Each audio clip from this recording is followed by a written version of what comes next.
Assalamualaikum dah, hai semua. Okey, sekarang saya berada di Kampung Seri Ceding. Rumah dekat belakang saya sekarang ni berukuran 22 kaki kali 47 kaki. Berkeluasan 984 kaki persegi. Okey, ada 3 bilik dan juga 2 bilik air. Jom saya review satu persatu.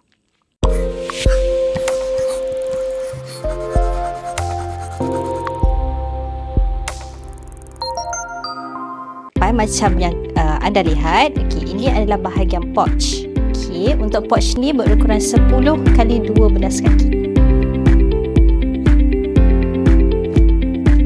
Baik, ini adalah bahagian living area. Untuk living area ukuran adalah 11 kali 12 kaki. Baik, untuk bahagian bilik yang pertama. Untuk bilik yang pertama berukuran 12 kali 10 kaki. Dan dalam bilik utama, kita ada satu tandas. Okay, untuk tandas berukuran 4 kali 8 kaki.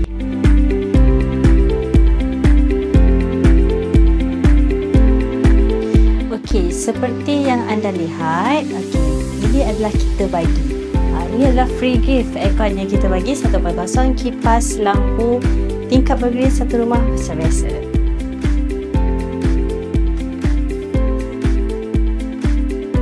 Okey, seterusnya adalah bahagian dining area.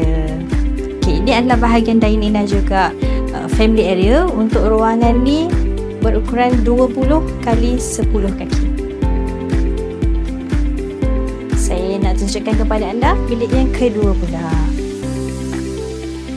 Baik, ini adalah bahagian bilik nombor 2 yang berukuran 10 kali 10 kaki.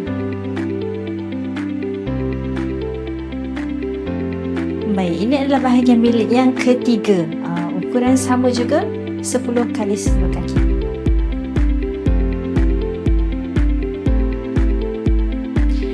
Baik, dan seterusnya adalah bahagian dapur.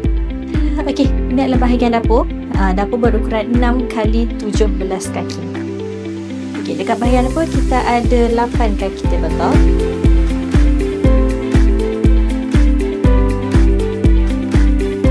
Dan dekat bahagian dapur kita ada satu lagi tandas.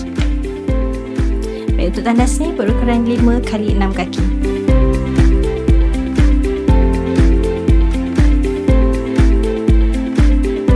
Baik, saya rasa itu sahaja review saya pada kali ini. Jumpa lagi di lain masa.